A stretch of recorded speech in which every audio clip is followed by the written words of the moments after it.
I want to tell this one, Munyoro. You keep on telling us that you love and respect your wife, and yet you show bitterness. You direct all your bitterness to other women leaders who are also people's wives. Governor Waiguru is a leader and someone's wife. True or not true? True.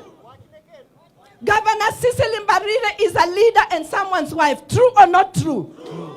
Governor Wanga is a leader and someone's wife. True or not true? True. Gachagua. Gachietha. Gachietha. You told us that you are not bacteria and you are not a virus. I want to ask you, when you went during your impeachment and you went to hide in Karen Hospital, were you a bacteria? Were you a virus? And if you continue to disrespect women leaders, the women of this country will come for you.